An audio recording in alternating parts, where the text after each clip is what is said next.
Hey, what's up, everyone? This is Khalil Guzman Jerry here, the owner of the Whistler Workshop, and this is WRVI-TV. WV. Why do I keep messing that up? WV. All right, last time. Okay. All right, for sure.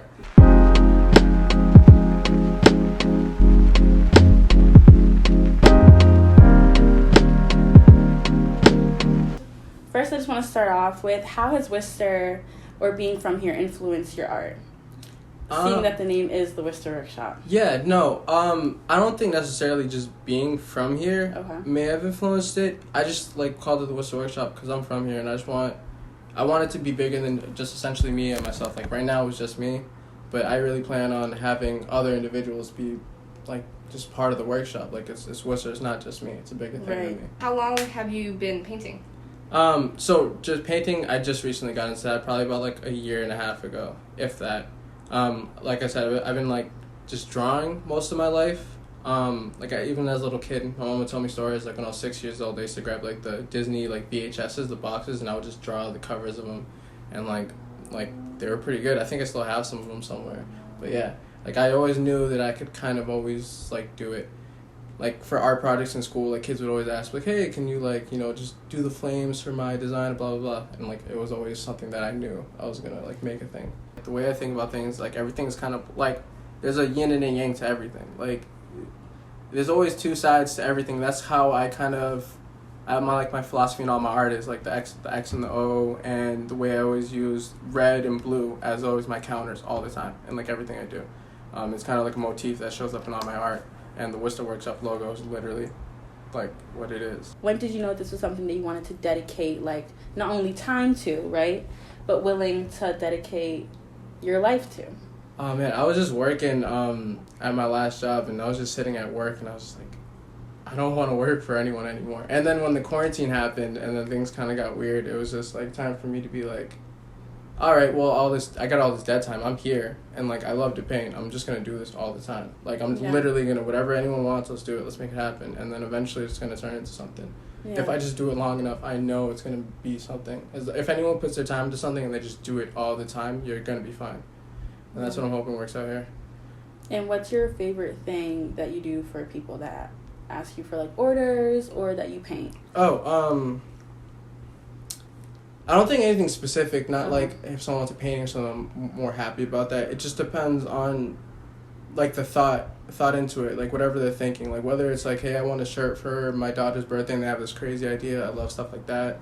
If it really is the idea, it's not what it is, because creating is creating for me, whether it's painting, whether I'm tattooing or drawing, whatever it is, So you kind of get more confident, and you just know what you're doing more and more, and you kind of get to screw around a little bit more, but you know what you're doing, and that's just been kind of coming with it. The more that I do it, and the more that you do anything, you kind of get used to things. Do you think you take a lot of risks with your artwork, or are you more staying in your lane of what you typically do? I don't even think about it. I literally just all right, well, this is what we're gonna do this time. I'm gonna I'll finish something and I'll just throw a red streak across the whole top, because who knows? I don't know. How would you categorize your style when you make art? I know people will give you orders and have ideas, but obviously as an artist you're going to put your own spin on it and put yourself into it. So how would you call it? The style, huh? I don't know. I don't know if I have a category for it, because then there's some stuff I draw that looks pretty real, and then some things look cartoonish. If I had to say one thing, it's more of a cartoonish pop arty style. For instance, I don't know if people in the video can see the logo, but that's my logo for my company, and it's kind of a lot of my stuff bends on some cartoonish, but I try to get shading and things to make it look real, more or less, and things of that nature. So yeah. Do you express yourself within all your art? Do you feel it's a way that maybe especially going through what we're going through, whether it's with what's going on now in your life, do you feel this is also a way that you de-stress? No, I mean, well, so for sure, always, sometimes I in terms of the stress part, it's nothing like that for me. I get away from stress, but it's kind of once I'm working on something, I'll literally forget to eat sometimes, because that's all I do. I'm on it, and that's how I know this is kind of the thing I need to do, because I don't think about it as work or me doing something. It's just something I know I can do.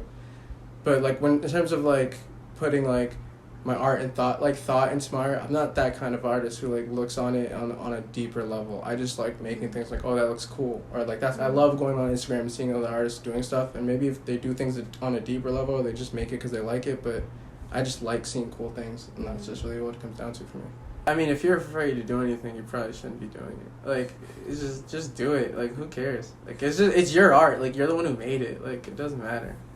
I don't know if I have advice because, like, it's super risky because right now I'm literally, like, if I don't make it at the end of the week, like, if I'm not getting enough production, I'm not going to have rent. Like, it's weird right now. Mm-hmm. But if you can put the time into it and, like, I don't know. Do you think it's the passion? Do you think it's the drive?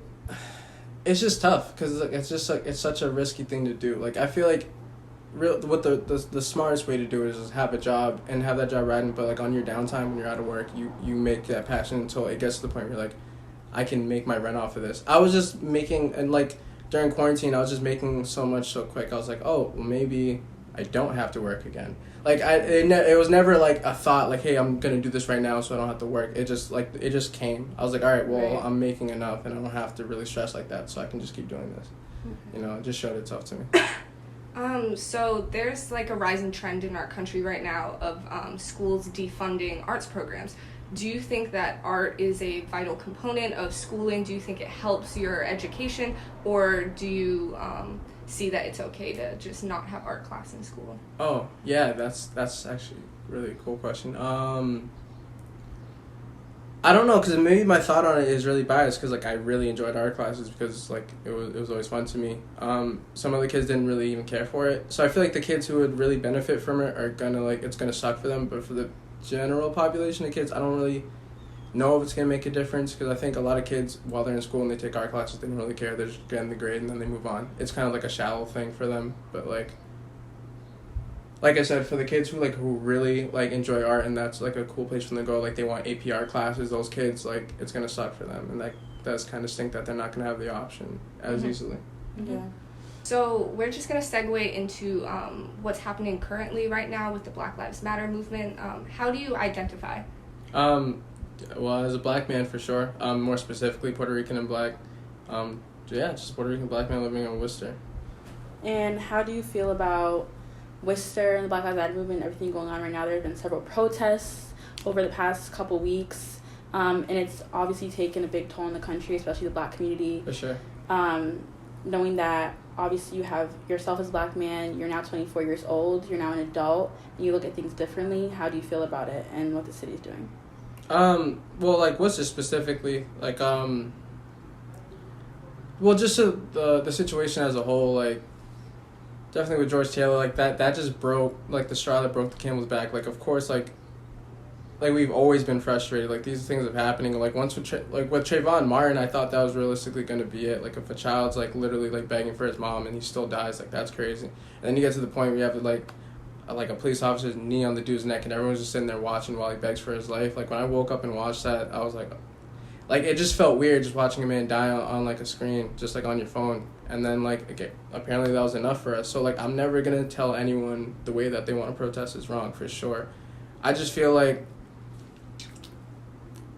specifically, like, with, like the march that we had in Worcester was beautiful to see. So many people came out. Me specifically, like, I don't go to, like, bigger movements like that. Like, I went to the Million Man March, like, the anniversary of it, and just with huge crowds of people and, like, with, like, speaking down to so many people, just general thought. Like, I don't like the whole crowd mentality, but I understand why it's so important to have these protests and people stand up like, yo, what's up? Like, you see how big, like, Call of Duty, all these big Netflix, like, Black Lives Matter, they're posting it out. Like, maybe that's what we needed. So I'm never going to tell anyone the way they protest wrong. It's just, like, without, like, a leader for, like, the black community, like, a general overall leader, it's like we're all kind of moving without a head. And that's why there's rioting and stuff. But, like, America doesn't do too well with leaders. So if black people did have a leader, they'd shoot him down or whatever the case may be. And that explains why there's so much rioting, because there's no real leader at the top of, like, the movement. It's just we're all kind of moving together with a general idea. And have you ever thought about how your art or art in general could contribute to this movement? No, I thought about that too. I was like, right when everything happened, I was like, maybe should I make some kind of post dedicated to it? And I was like, nah, I think, like, everything that has to be said right now is being said. Like, I don't even have to do anything else. Like, the world's clearly paying attention. Okay, do you think the black vote matters? I think it does if everyone's down. But I think, I think that's why this is important for sure, to have, like, the awareness, like, but if we're all down, and even if, like, we don't agree on things, but if we're all making our voice heard, then sure. But if, like, I'm the one doing it, and then, like, 7 other dudes aren't doing it, but then another dude does it, like, it's not gonna matter. Do you see Black Lives Matter as a political issue or a humanitarian issue, like a human rights issue that doesn't matter if you're a Republican or a Democrat? You should see that this group of people are being oppressed in our country, and that is a human problem. Yeah, no, for sure. I think it's definitely a human problem, because it's not like politics, because, like, politics, like, varies, like, country to country, state to state, but it's, like, the whole world's kind of backing it now, like. And if the movement started in America, and then you have people in, like, Germany and France backing it, then for sure, it's definitely a human thing. And, like, black people all over the world kind of haven't gotten their fair shake, It's definitely important to make your voice heard, and, like, whether it's for something that, the general populace doesn't believe in, or something that everyone believes in, like, if you need to get your representation out of there. Whether it doesn't go your way, at least you tried, Yeah. And, like, seeing that we are the Worcester Voter Registration Initiative, and we are targeting minority communities that are underrepresented in vote in these elections, what would you say as yourself as a black man to, like, other young black men who are, like, maybe, like, 4 or 6 years into voting, about not only this election, but just voting in general? And, like, do you think that their vote does count? Do you think that... I'm sure it does, because like, I'm pretty sure that's definitely a big part of the reason Obama got elected. I was watching something with this activist, like Killer Mike. He was talking about it. He was like, all right, we voted for Obama, but then 2 years later, when the House and the Senate opened up, all those black people came out, they didn't vote again. And, like, if we want things to happen, we need to, like, focus on all of it, not just the head of it. You know what I'm saying? Yeah. So with WVRI, we've been trying to promote civic education, especially among the youth, which there's a big correlation between a lack of civic education and a lack of political engagement. Mm-hmm. So how was your experience growing up in Worcester, like, in terms of civic education? Did you have, like, a class in school that taught you about your laws, like your rights as a citizen in this country, or just, like, how to be civically engaged, or do you think that is something that should be highlighted more in Worcester? I think my school tried. I don't think I was really paying attention too hard at the time. I went to UPCS. I think we definitely had a focus on civics. I think generally overall, though, I don't think it's not really established for most schools. Mm-hmm. But I'm just assuming. I don't really know too much about that. Do you think it should be? Because there is a lack of civic engagement education. I went to South High, Worcester representing, but and I know that we didn't take classes that told us, like, Miranda rights or our rights when we get pulled over. And I think that especially in Worcester, where they do a lot of young people of color attend these Worcester public schools, there should be more civic engagement. Do you think that should be focused on? No, for sure. The more education, the more, like, just the more, like, the stronger your people are going to be. If everyone knows how things are really supposed to work, it'll definitely be a benefit. I don't know specifically what will happen, but just having the tools, like, if everyone knows what's up, then things will flow a little bit better. But a lot of people will get kind of screwed over if they don't know these things. Mm-hmm. And then that just creates more problems, you know what I mean? So, just rounding back to when you were talking about just your career as an artist, and, like, how right now is, like, a difficult situation because you need to do enough to pay for your rent. Do you think that there is a sense of privilege that comes along with not only, like, arts, but just, like, political engagement? Because at my school personally, we didn't have a regular class on government. We only had AP Gov. Mm-hmm. So the only way you can take that class is if you can pay for the class and if you can actually take time out of your day and go take the exam. Yeah. Do you think that can be, like, connected to art in some way? Like, if you have the privilege to not have to work, and then you can just make art by yourself, if your parents can support you. Mm. Yeah, I mean, but, like, with that, it's like art's kind of one of those things you can't just fake. It's like, sure, you may have all the time in the world, but if you don't got it, you just don't got it. And that's really all it comes down to. Like, it's just a little different in that sense. Like, people can kind of see something, oh, like, that's cool, oh, that's not. And then the world usually just kind of plays out that way. So Khalil, thank you so much for your time today. Yeah, appreciate you. We appreciate talking with you. We can't wait to see more from you and possibly collabing. Okay. So super dope. Thanks for tuning in, guys, to WVRI TV.